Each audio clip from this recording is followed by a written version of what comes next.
ॐ अज्ञानतिमिरान्धस्य ज्ञानाञ्जनशलाकया चक्षुरुन्मिलितं येन तस्मै श्रीगुरुवे नमः। श्रीचैतन्यमनोभीष्टं स्थापितं येन भूतले स्वयं रूप कदा मायं ददाति स्वपदान्तिकम्। वन्देऽहं श्रीगुरुं श्रीयुतापदकमलं श्रीगुरुं वैष्णवंश्च श्रीरूपं साग्रजातं सहगना रघुनाथान्वितं तं सजीवम् साद्वैतं सावधूतं परिजनसहितं कृष्णचैतन्यदेवं श्रीराधाकृष्णपादान् सहगना ललिता श्रीविशाखावितंश्च हे कृष्णा करुणा सिन्धु दीनबन्धो जगत्पते गोपेश गोपिका Kanta Radha Kanta नमोऽस्तुते तप्तकाञ्चन गौराङ्गी Radhe Vrindavaneshwari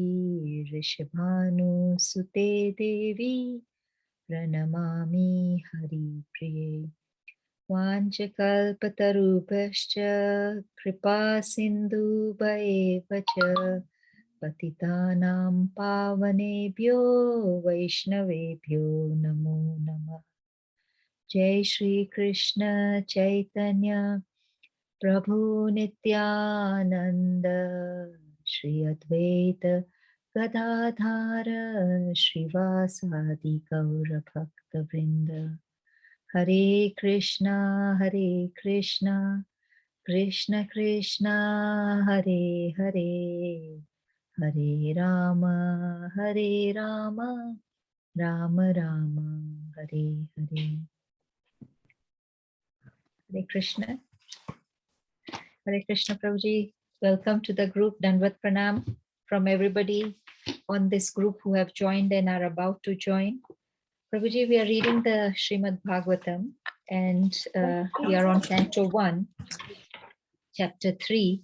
And the text for today is text 40, Prabhuji. I hand over to you, Prabhuji. Hare Krishna. Hare Krishna. Hare Krishna. Thank you so much, Mataji, and thank you so much, everyone, for joining today to discuss Srimad Bhagavatam. Om Namo Bhagavate Vasudevaya. Om Namo Bhagavate Vasudevaya. Om Namo Bhagavate Vasudevaya.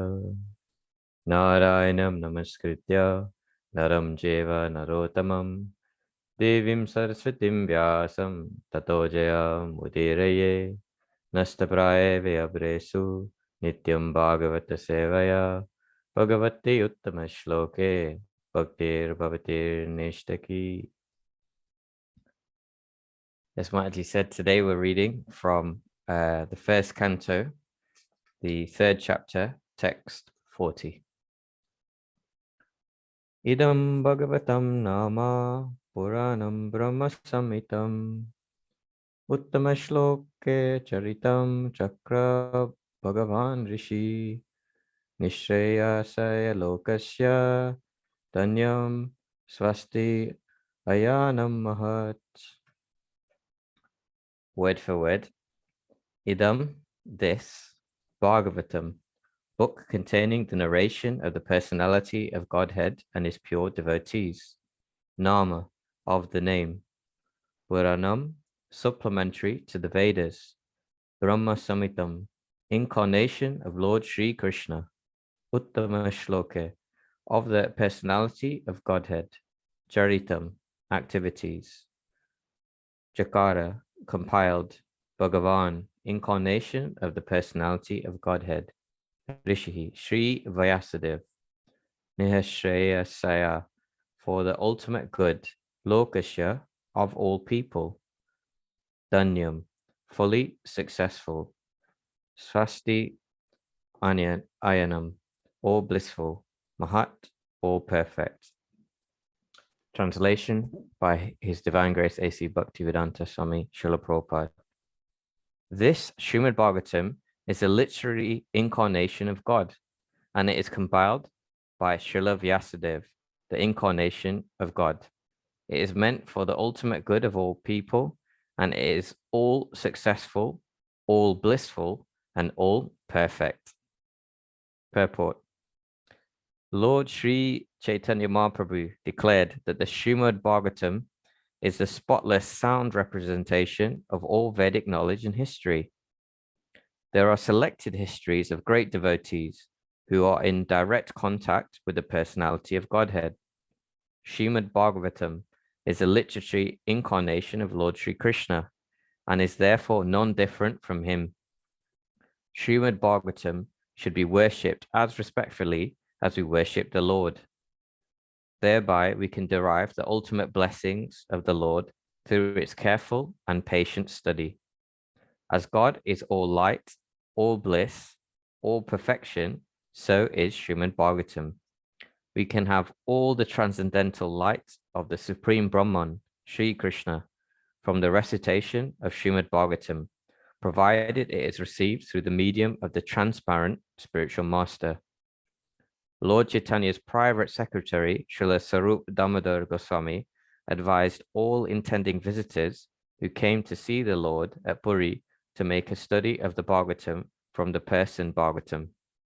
Person Bhagavatam is a self-realized, bona fide spiritual master, and through him only can one understand the lessons of Bhagavatam in order to receive the desired result. One can derive from the study of the Bhagavatam all benefits that are possible to be derived from the personal presence of the Lord. It carries with it all the transcendental blessings of Lord Sri Krishna that we can expect from his personal contact. Srila Prabhupada Ki Jai. Namo Vishnu Padaya Krishna Vashta Bhutale Srimati Bhakti Vedanta Santi Namane Namaste Saraswati Deve Gauravani Pacharine Nirvishesha Shanivari Paschatya Deshatarine. So Hare Krishna, everyone. Thank you all so much for this opportunity to glorify the Srimad Bhagavatam and discuss this wonderful verse. So this verse is essentially glorifying the Srimad Bhagavatam. It's saying the Srimad Bhagavatam is the literary incarnation of God. We've discussed in the Bhagavad Gita that Krishna says so many times, you know, I'm the tasting water of the fish, I am the shark, etc., etc. But now we're saying that this is the Srimad Bhagavatam is the literary incarnation of God. And Sutta Goswami is actually saying everything we want to know about Krishna is in the Srimad Bhagavatam. I was feeling a little bit kind of nervous about today because of this particular verse. And I was thinking, who am I to glorify the Srimad Bhagavatam? You know, I've still so much to learn. And, you know, there's so much more in depth I'd like to study the Srimad Bhagavatam and so forth. But then as I was preparing for today, you know, I came across a nice point, which is that the idea is that, you know, no matter how much we study Srimad Bhagavatam, Chaitanya Charitamrita, Bhagavad Gita, we'll never know everything. But just by this endeavor of doing our best, our sincerity, the Lord will provide us with what we need to know to go back to him. So today, I wanted to discuss about the Srimad Bhagavatam, but in particular, some key points. So often I work in IT and we have different methodologies for project management and things like that. And you may have heard this analogy or this methodology, which is who, why, when, what, and how. So 5 questions. So I thought it'd be a good methodology to apply to the Srimad Bhagavatam. Maybe we could discuss and cover some key facts about the Srimad Bhagavatam. So in reference to the Srimad Bhagavatam, who, and what I mean by who, I mean who spoke the Srimad Bhagavatam and who to hear from, who to hear Srimad Bhagavatam from. And then why. So why was the Srimad Bhagavatam even spoken in the first place? And why should we study it? It's often mentioned that actually, if you read later in the Srimad Bhagavatam, the gopis themselves are actually saying, we're not learned scholars, we're not qualified, yet the gopis were the highest devotees. So why is it necessary to study Srimad Bhagavatam? You don't need to be a scholar to be a devotee of the Lord, as we can see by the gopis example. So why should we study? So I thought that's an important point perhaps to discuss. Some factual things. When was it spoken? And when should we read Srimad Bhagavatam? What is the Srimad Bhagavatam? Although we've alluded to it, and obviously it says in the verse. And then finally, how?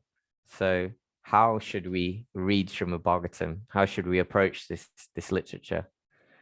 So let's start with the who. So who compiled Srimad Bhagavatam? Anyone like to inform me? Vyasadeva. Thank you very much, Mataji. Yes, so Srila Vyasadeva compiled the Srimad Bhagavatam, and he passed this down to Srila Sukadeva Goswami, his son. Sukadeva Goswami then spoke this to Maharaj Parikshit, but also listening was Sutta Goswami, who then recited this to the sages of Namasharanya. So that's a quick overview of who.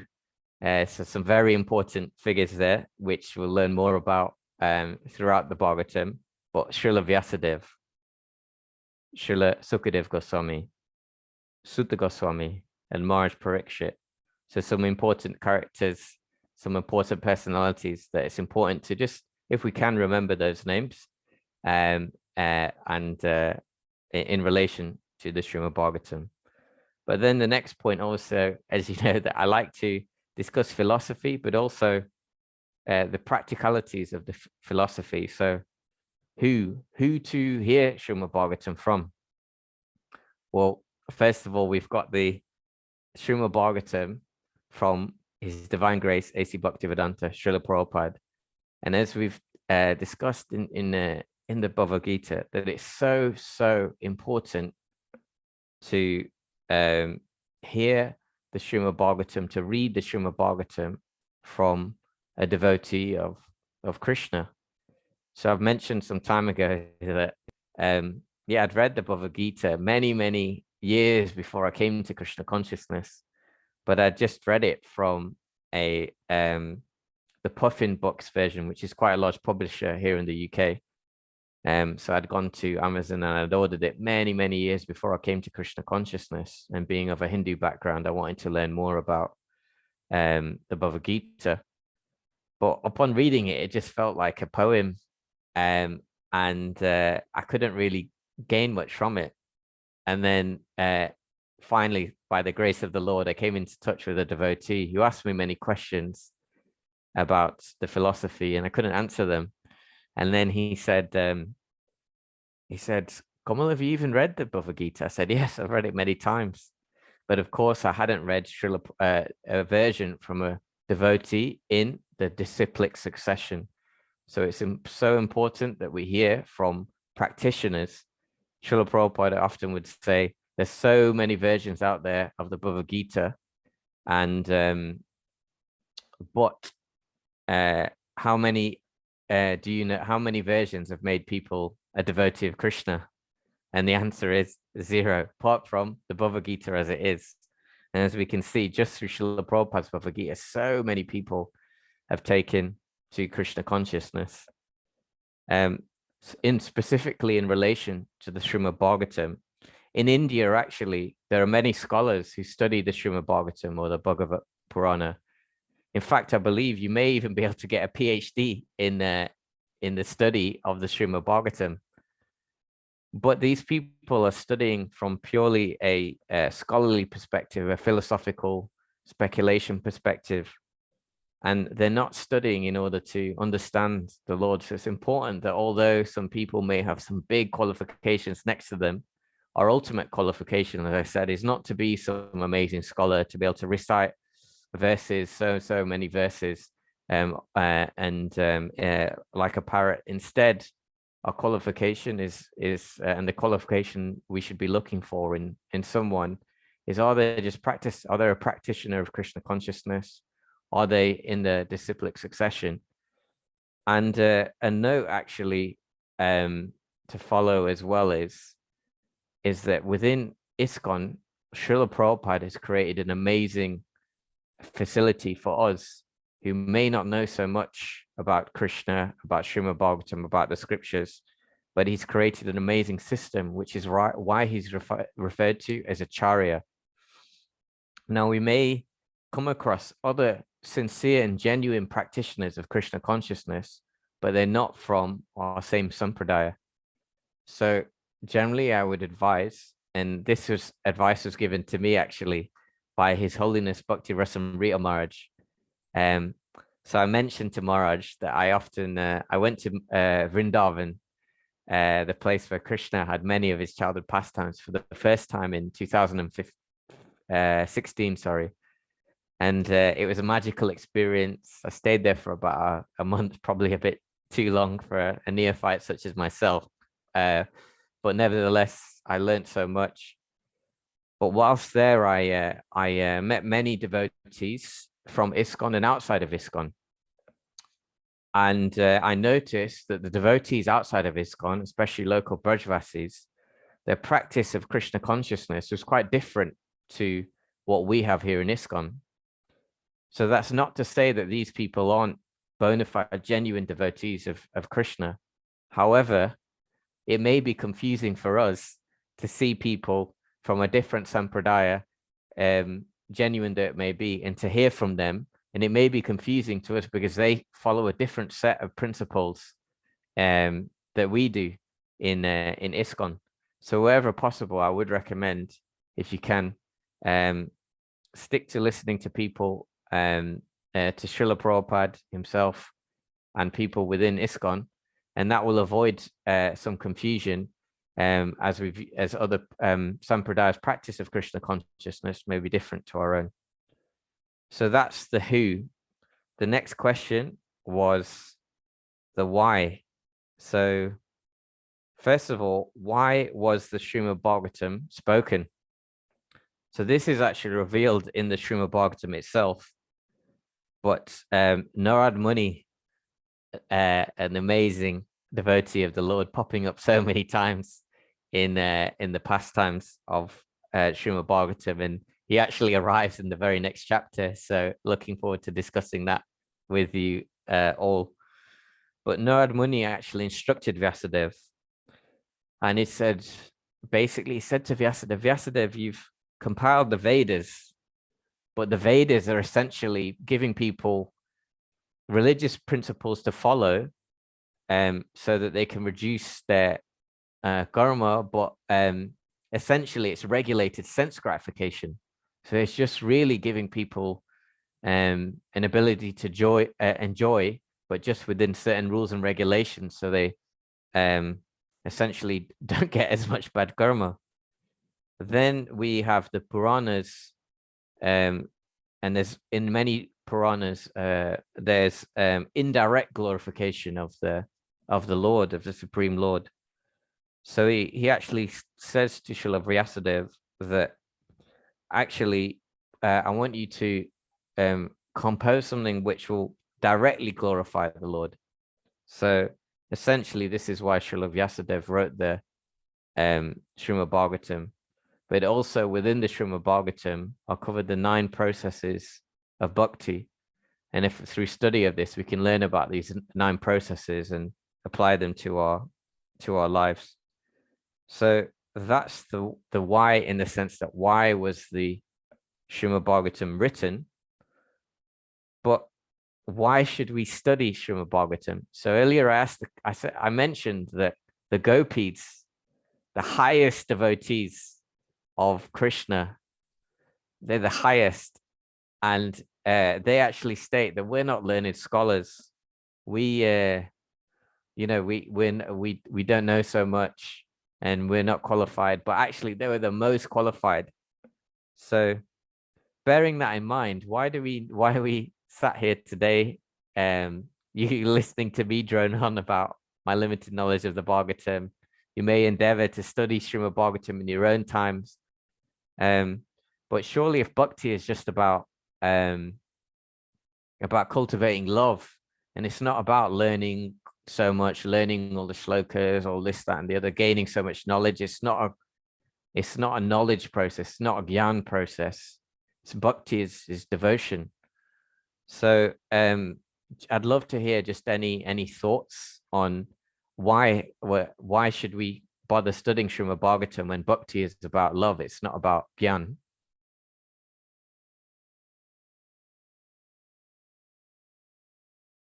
Does anyone on the call have any thoughts about this? Panchali Mataji? Hare Krishna Prabhuji, just wanted to check, double check what your question is. So you're asking as to why we are studying Bhagavatam, because it's more to do with the feeling rather than knowing the scripture. So I think it's something you just taught us just a while ago, and even earlier.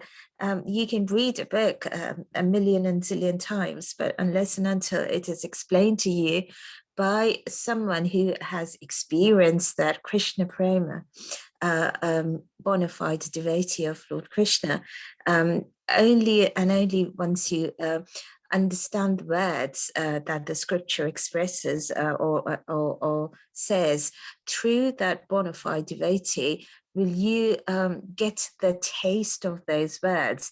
Otherwise, they are just black and white printed words.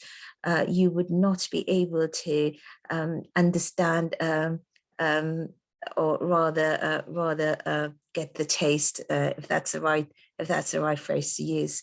It will just be very, it would be words without the rasa. Thank you so much, Mataji. Yes, thank you so much for sharing. Yes, wonderfully explained that. Yes, through the eyes of it, we're reading Srimad Bhagavatam, but we're also reading the purports, studying the purports of Srila Prabhupada, a pure devotee of the Lord.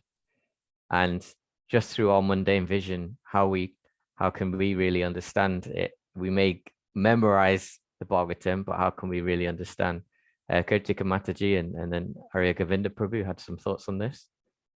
Yes, Hare Krishna Prabhuji. Probably my explanation might be very basic because I'm a very neophyte. So in order to know somebody, we ask them, okay, how does he look? What is his height? What is his weight? How tall is he? What does he like? In order to get a relationship, and that I think by hearing from the Srimad Bhagavatam, we would know what Krishna. The ultimate aim is Krishna Prema, which Mataji just said. Panchali Mataji just said. So, but how can I love a person? I don't know him at all. I mean, he's given me all this, but I don't know who he is. So I think by reading the Srimad Bhagavatam, we will know who he is and therefore intensify or start at least loving him, which is the goal of life. Hare Krishna. Hare Krishna. Thank you so much, Mataji. Yes. It's Einstein who said that if you can't explain something simply, you don't understand it well enough. So I thought that was really shows that you really understand also, as well as Sandy Mataji, that as well as hearing from a bona fide devotee of the Lord, because we don't really, who are we to Srila Prabhupada, but through Srila Prabhupada's message we can hear, as Sandy Mataji said. But another secondary amazing point is relationship. We're looking for that relationship, ultimate relationship with God. And just as in a material sense, when we try to form relationships, friendships, the first step before we can love someone, we have to know about them, know who they are, what do they like, what don't they like, what's their personality like. And through that, we can form a relationship with the person. So yes, we need to know about, before we can love Krishna, we have to know about him. So yes, thank you so much, Mataji. Arya Govinda Prabhu. Hare Krishna Prabhu. Thank you for that wonderful point. I have heard from Prabhupada lecture somewhere that he says, he quotes a verse somewhere, and bhakti without philosophy can be a sentiment. Mm, And then philosophy without bhakti can be a dry philosophy. You know, it mm, just can be dry, and then it can lead to nowhere. So to do bhakti, we need to know, I mean, as Kritika Mataji was saying, we need to know the person. Of course, mm, to know the person, that is philosophy. But mm, just philosophy is not enough. You need to love also. Without love, philosophy is nothing. And then with just philosophy, I mean, no, with no love, it is just be just dry speculation or speculative knowledge. Hare Krishna Prabhu. Hare Krishna, Hare Govinda Prabhu.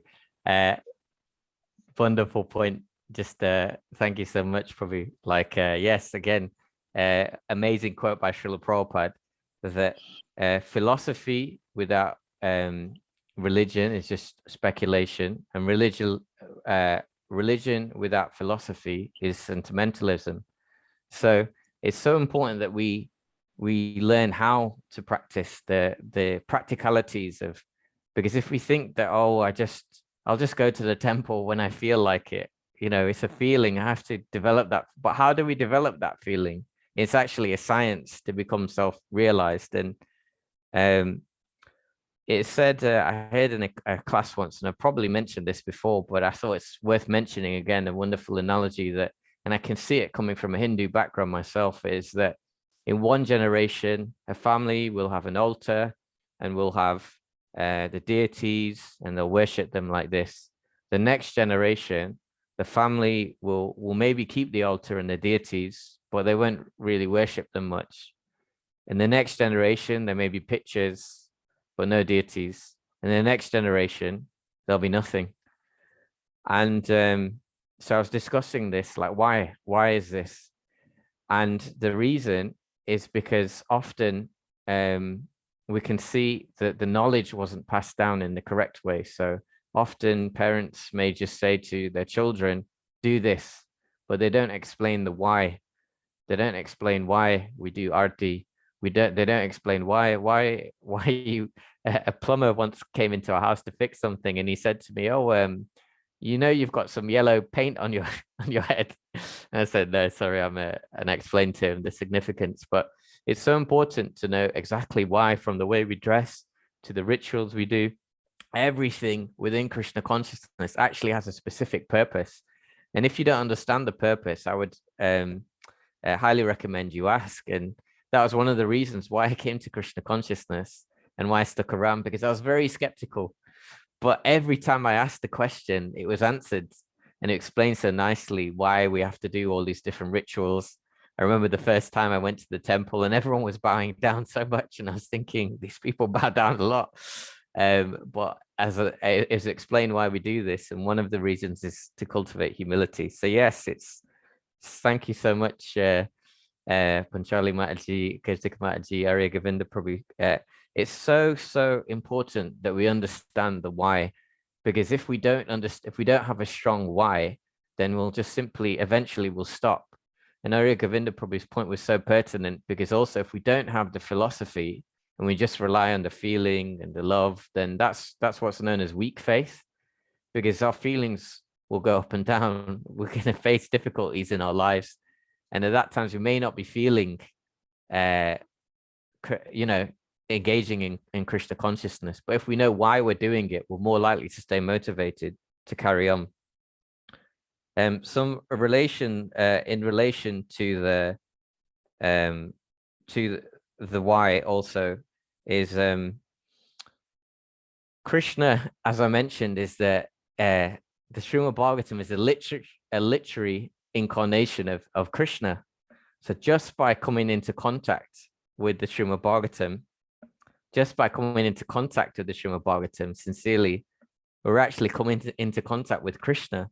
And in the Nectar of Instruction, it's mentioned that Krishna has the Lord himself has an anaphylactic property. So it's almost like we're being disinfected from our material contamination just by coming into contact with the Srimad Bhagavatam.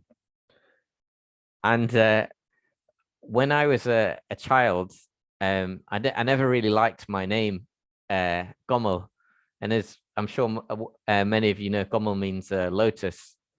And growing up in the West, I was told I just knew the literary meaning, lotus, and I thought, oh, why am I named after a flower? That's not very good. That's not very tough, very masculine.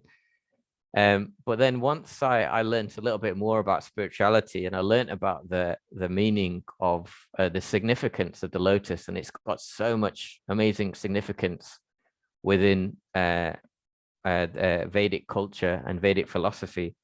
But one thing I really liked about the significance of the lotus is that it can bloom within even a swamp. So, and it produces a special chemical, so it remains pure and uncontaminated even out of the swamp, and it remains pure. So I mention this because the Shrima Bhagavatam is referred to as the Amala or spotless Purana. So like this, we can perhaps, like my namesake, by association of the Shrima Bhagavatam, we could become pure like the lotus also. So we've covered the who, we've covered the why was it spoken and why we should study Shrima Bhagavatam. And ultimately, one more point to add is that it is the highest, it contains the highest goal of life. So we can read many other things, but we're aiming for the top. So and why we should study, even if we're struggling to understand, and that we don't need to remember everything, but ultimately just by the endeavor of study. In the Bhagavad Gita, Krishna mentions Sarvasya Chaham Hidi Sanvisto Mata Smriti Jnanam Apornam Cha. So Smriti, from me comes Smriti, remembrance. So just by the study of Srimad Bhagavatam, Krishna, that endeavor, I've noticed this many times in my life, and other people have spoken about this too, is they'll be going through a rough time, but they'll make that endeavor just to read Srimad Bhagavatam, read Bhagavad Gita. And depending on where your consciousness is, something will stick out for you there. And I really feel that's reciprocation from the Lord on giving you some guidance through the scripture, through the Shastra, of what you need to hear at that precise moment when you're going through difficulty. But if we're not opening the book, then we won't be putting ourselves in a position to receive that remembrance from Krishna. So we've covered the who, the why. Now the when. So first of all, when was Srimad Bhagavatam spoken, and when should we read it? So when, in terms of exact time frame, in terms of when it was handed down, to a rough time frame, it's estimated that it was 5,000 years. Though it's somewhat complicated because Vyasadeva wrote it and handed to Sukadev Goswami, and then it was narrated, obviously, to Maharaj Parikshit, and Sutta Goswami was in that audience too. So I will endeavor to give a brief kind of summary of this, in perhaps like a timeline or something, which I will share with the group. But then also, when should we read Srimad Bhagavatam? So ideally, we should read as much as possible, but ultimately, it's when it suits you, in terms of everyone has got a different schedule, and Krishna consciousness is a very personal philosophy. So sometimes, according to our work schedules, we may not be able to read first thing in the morning. We may have to get very early, go to work. But in an ideal situation, we should try and read just even a little bit in the morning. So it's very early in the morning the other day, and so I chanted, I did my japa, and then I was going to listen to a Srimad Bhagavatam class and do some reading. And then I noticed outside there for some time that someone had been parked outside my house for some time, and he was just sat in his car. And I became a bit concerned because this person, I didn't know who they were. We sat there for some time, and I let that agitation get the better of me, and I actually just went outside and questioned this person. Excuse me, sorry, I did it quite politely, but I just said, could you, I've just noticed you've been parked out here for some time. Do you mind telling me what you're doing? Sorry, this is just, I live here. So, and he became very defensive. He explained to me that actually he's a carer for my neighbor who's very unwell at the moment.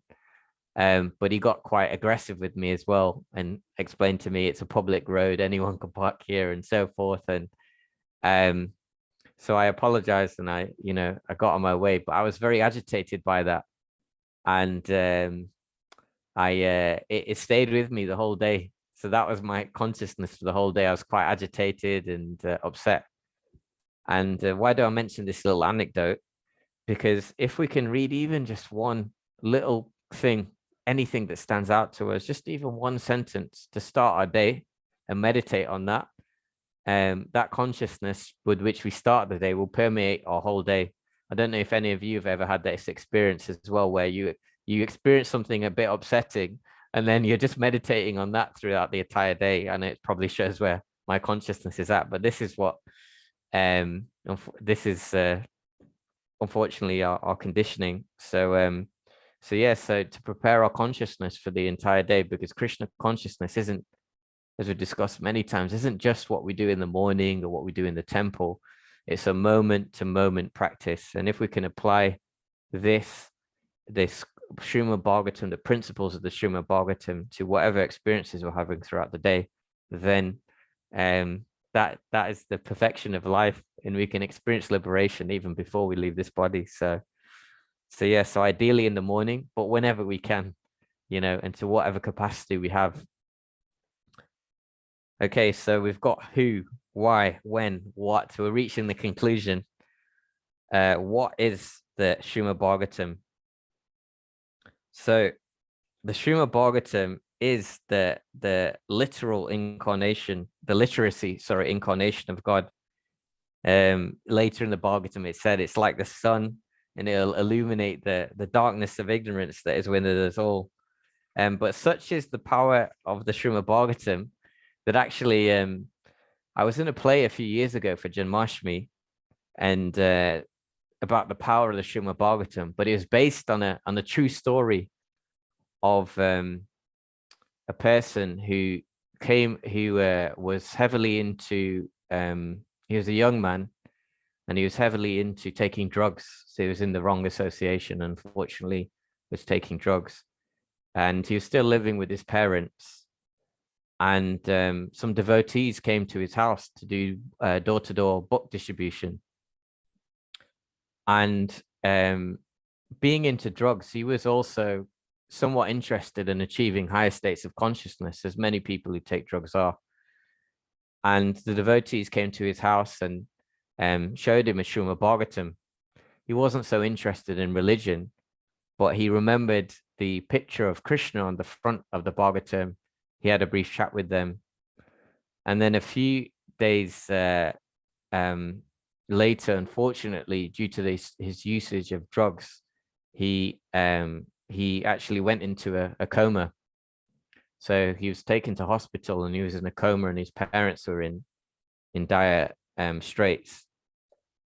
Thankfully, he was able to come out of the coma, but he couldn't. He was in a very, very bad state after coming out of the coma, and he couldn't really say anything. But one thing he could remember, and he kept just saying these words to his parents. He just kept saying, "Boy, block, blue boy buck, blue boy buck." That's all he could say. And then they started thinking, what could he be talking about? Of course, they weren't from a Krishna conscious background. They had no idea who Krishna was. And they actually realized that he was talking about the devotees and this book, the Shrima Bhagavatam, which they'd given to him. So they got in contact with the devotees. They came to the hospital, and through conversing with devotees, through showing him this book, for some reason, his mind had fixated on the picture of Krishna, and that helped him come to his senses. And now actually this person's a practicing devotee. So this is a real life, literally this didn't happen very long ago. So this is a real life example of just coming into contact with the Shrima Bhagavatam. I think it's always nice to see to read the scriptures and refer to Shastra, but that can, and I love hearing pastimes about Krishna, but sometimes that can seem quite far away from us, you know, almost mythical in some sense. And we can kind of believe it on a philosophical level, but it's nice to see the magic of the Srimad Bhagavatam and Krishna consciousness happen, not just in the Shastra and in history, but also around us as well. So who, why, when, what, and finally, how should we approach Srimad Bhagavatam? How should we study? How should we read Srimad Bhagavatam? I'd like to refer to an interesting pastime from the Mahabharata, actually, of amazing devotee of the Lord Draupadi. So before Draupadi was married, she had her father, King Drupad, has arranged what's known as a Swayamvar, which is through this Swayamvar process, a suitor is chosen for the bride-to-be. So the Swayamvar was set up, and many princes were invited at this time, and some powerful kings also. So Duryodhan was there, Jarasandh was there as well, a very powerful king, and famously defeated by Bhima in the Mahabharata later on. But at this time, the Pandavas, they were disguised as Brahmins, so they were not.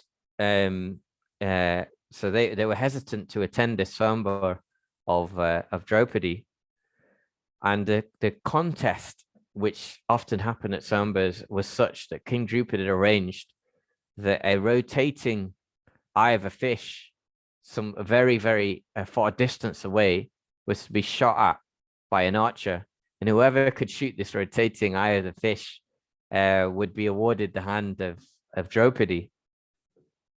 So many kings and many princes tried, but they failed. But then there was one great warrior, very accomplished, who stepped up to engage in this competition, and that was Karna. So Karna actually stepped up to and picked up his bow and arrow to engage in this competition and shoot the eye of the fish. But as he did so, he was told, no, you sit down and you're not to engage. And why is this? He was rejected by Draupadi on the advice of Krishna. So on the reverse side, the Pandavas were very reluctant to attend, as they were disguised as Brahmanas, and this was very much a Kshatriya occasion. But on the first, they requested of Yudhishthira Maharaj maybe attend, and he gave his blessing. So so Arjun attended, but also he requested the permission of Krishna and the permission of King Drupad to actually engage in this. And there was a discussion, and they said yes. So the Brahmins were consulted, and says yes, Brahmins may also enter this competition. And then Arjun, of course, being a historical, amazing archer, was able to hit the fish's eye and win the hand of Draupadi. So why do I mention this particular pastime? Well, if we look at the difference between Karna and Arjun, because Karna was probably capable also in terms of ability, but the reason why he was unable to win the hand of Draupadi on this particular occasion, Karna was so proud and confident in his own ability, but he didn't pay respects to King Drupad. He didn't ask the permission of any seniors. He just stepped up for the competition, and as such, he was rejected. So the reason I mention this is because, in one sense, this is how we should approach the Srimad Bhagavatam. At the very beginning, you notice that we recite the Mangalacharan. So we're paying respects to Krishna, to Radharani, to Lord Chaitanya, to the 6 Goswamis. We're asking for their blessings. We're going through them in one sense. We're we approach the Bhagavad, we recite Om Namo Bhagavate Vasudevaya. We're praying to the Lord. We're approaching in a very, very respectful way. And we're almost asking for the blessings. Well, we are asking for the blessings and permissions of those before us and of the Lord himself. And in this mood, because I always like to say, and I've always heard that it's nice that knowledge doesn't travel up, it travels down. So if we're too high up like Garna, we won't be in a position to receive the knowledge. But if we're bowing low and in a humble state of mind and trying to really think, okay, I don't really know anything. You know, I'm not so learned, I'm not so intelligent, but somehow, if you, dear Lord, if you can just somehow give me this benediction to understand you, then perhaps we may be able to get some understanding. It said also in the purport that we should worship the Shrima Bhagavatam with as much respect as we respect the Lord, as it is a literary incarnation. And there are, you can actually worship the Bhagavatam. However, we, at the same time, it's different in the sense that we offered so much respect to the Bhagavatam, but you wouldn't suddenly start bathing the Bhagavatam as you do the deity and things like that. So, but within the purport, Prabhupada has actually explained very, very nicely how we can worship the Bhagavatam. And he said, worship Srimad Bhagavatam by, he uses the two words, careful and patient study. So these two words, careful and patient.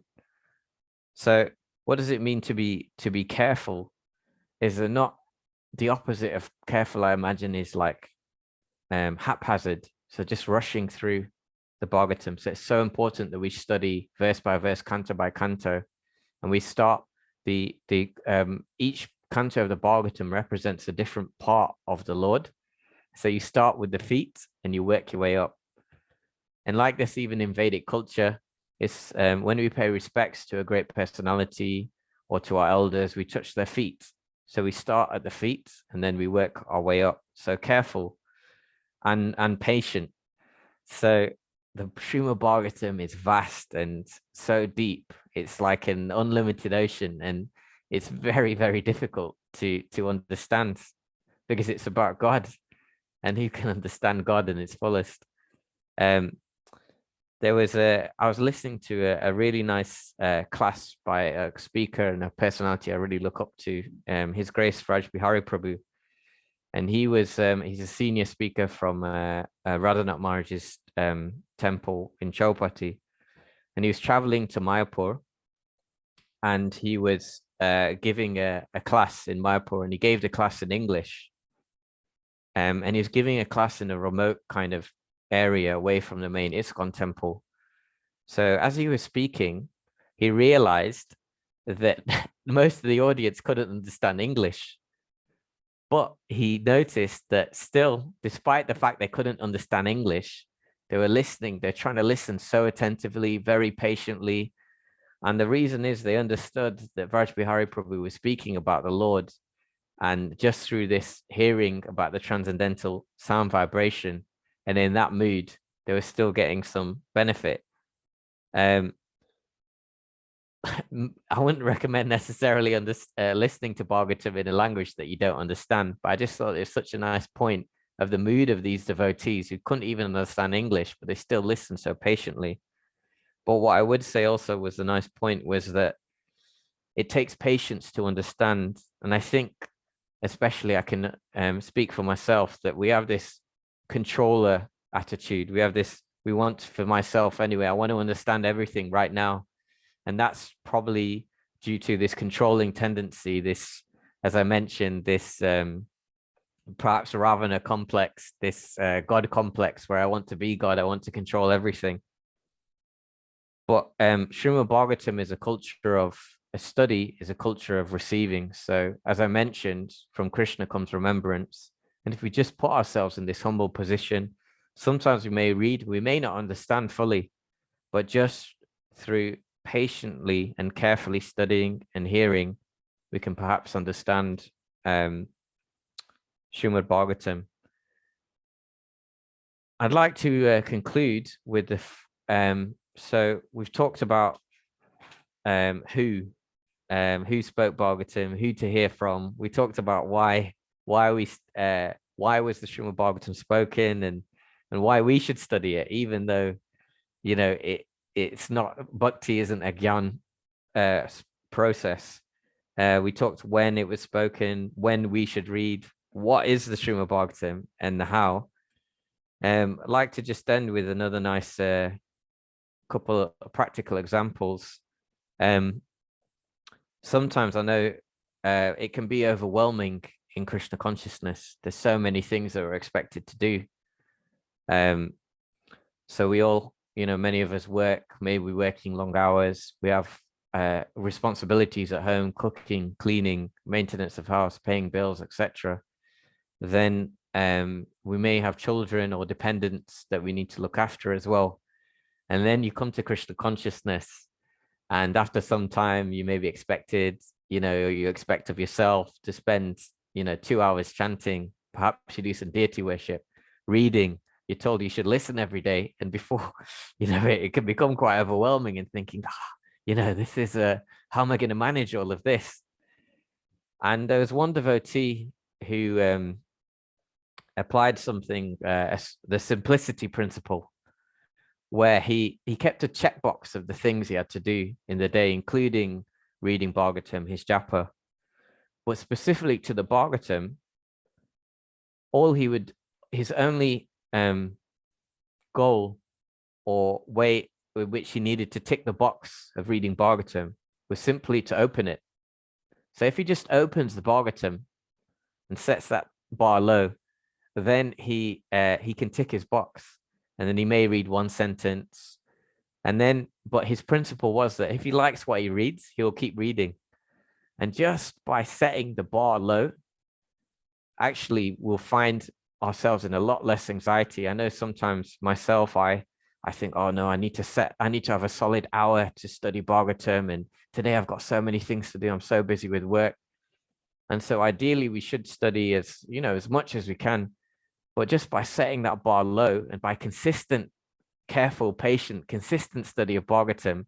So maybe we can just set aside even a few minutes, say, okay, maybe I may not be able to study for an hour a day or 2 hours a day, but I'll try and endeavor to just open the Bhagavatam, study for minimum 2 minutes, 3 minutes.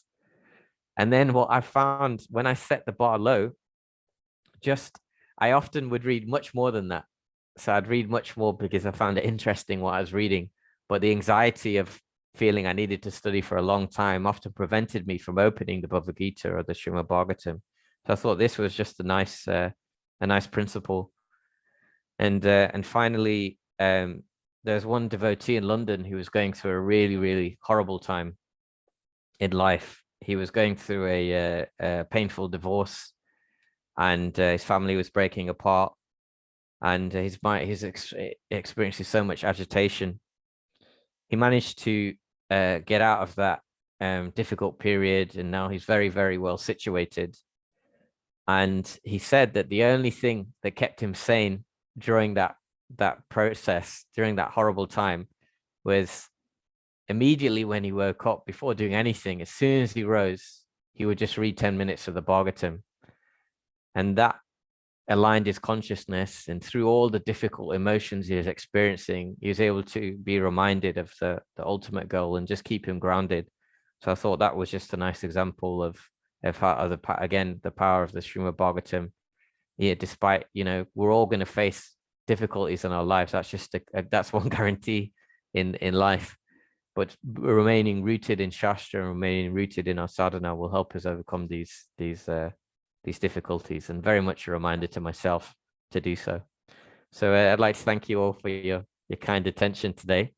I know we've got a few minutes left. I'd welcome any comments, any corrections or questions. Hare Krishna.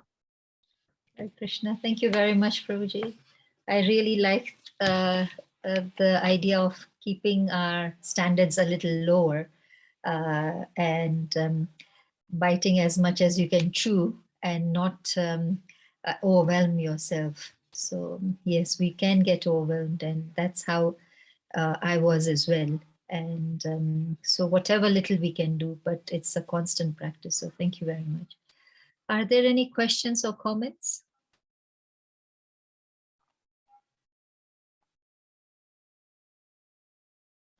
I think.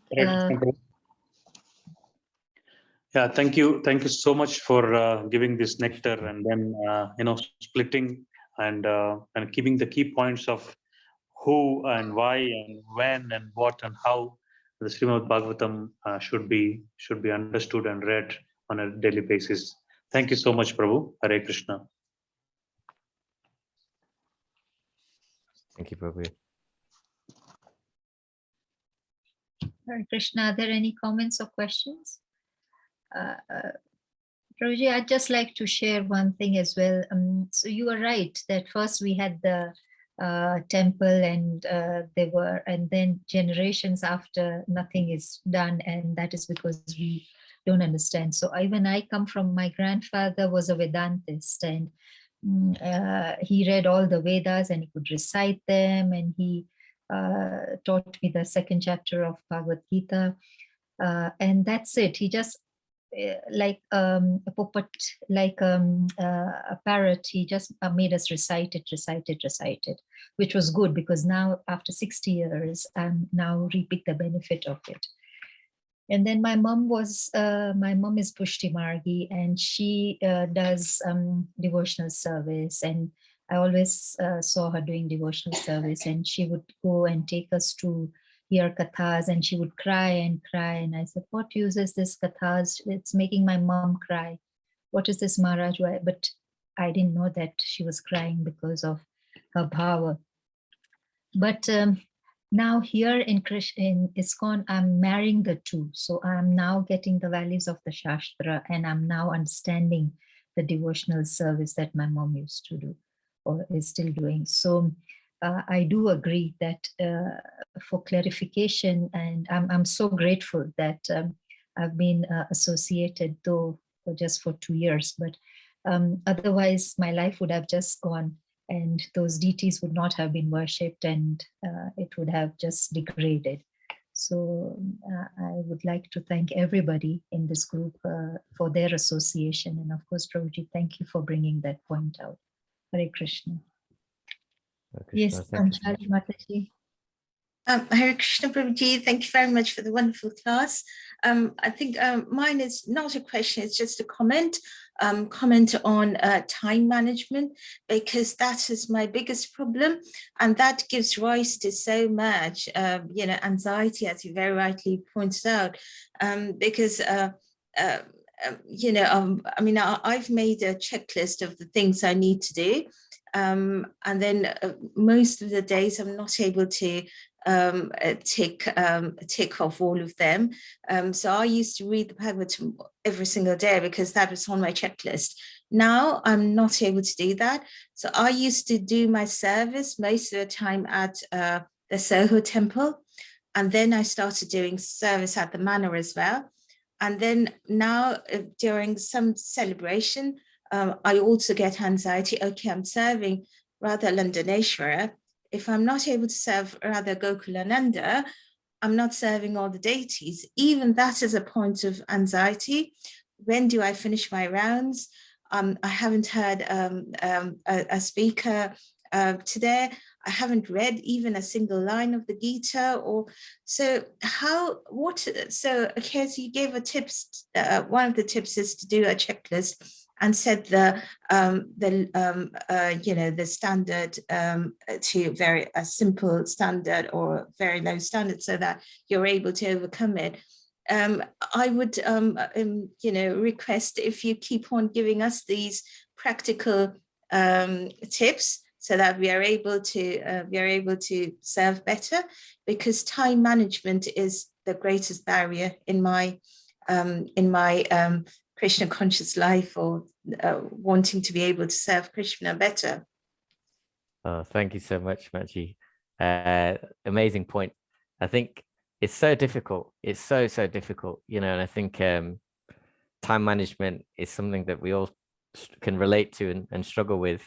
One of my mentors actually said, if you're trying to get steady, because that's right now, realistic. I mean, there's some very advanced devotees on this group, but generally we're all around this, kind of same level. So the Prabhu mentioned, we're going through the early stages of bhakti, and we're trying to get to nishta, and a mentor of mine actually said, if you're trying to achieve steadiness, then adding anything else in is going to just make it difficult. I can really relate. I've done I used to do a lot of service, physical even service for the mana, and yeah, so it's just a matter of constantly adjusting where we are at different moments in time.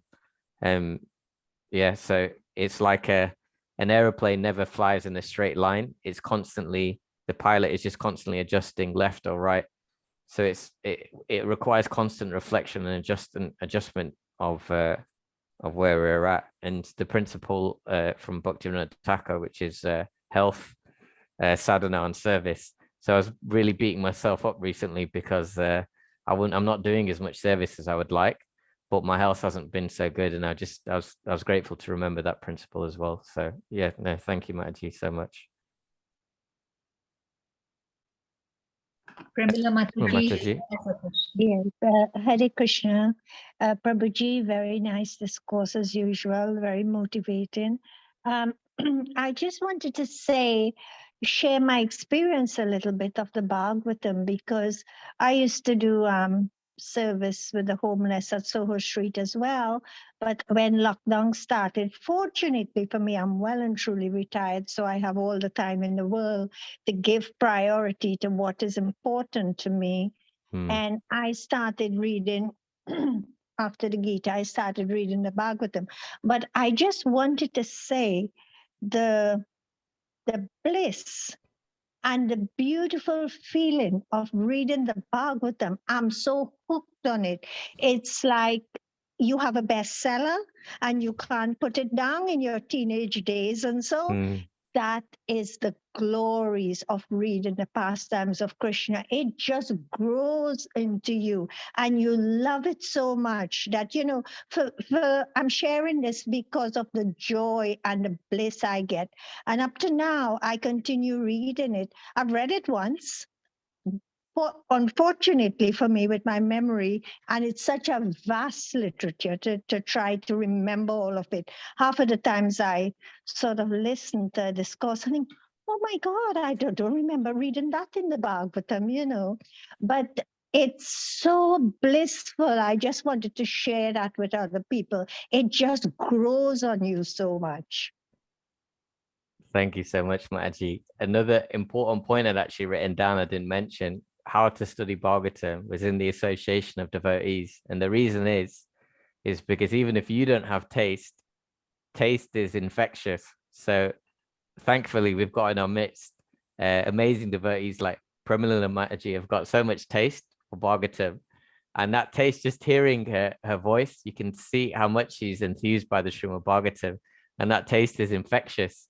So yeah, thank you so much. And we can get swept along by this, and this will carry us through our devotional service. So yeah, thank you so much, Pramila Mataji. I really, really appreciate that, and sharing your taste with us all.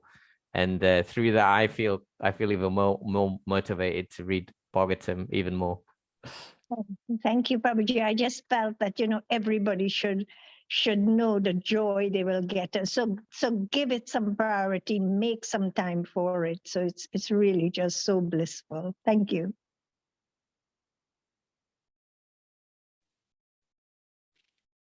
Hare Krishna, are there any more comments or questions? I know we have run out of time, but it was an excellent class, as everybody is commenting on the chat. So thank you very much, Prabhuji. I'll ask Prahlad Prabhu to kindly end the session and thank our speaker today. Prahlad Prabhu.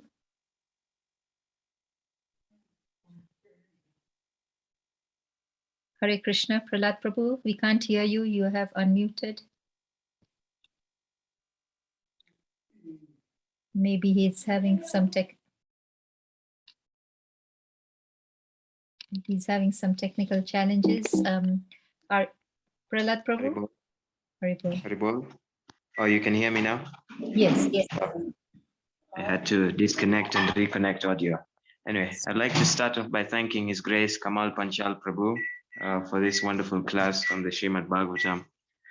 Thank you, Prabhu, for emphasizing on, like it brings a sort of practical aspect towards it with the way you said how we should read the Srimad Bhagavatam, how we should approach it, as well as, Arya Govinda Das Prabhu also bringing that point up, because I feel like it's really key.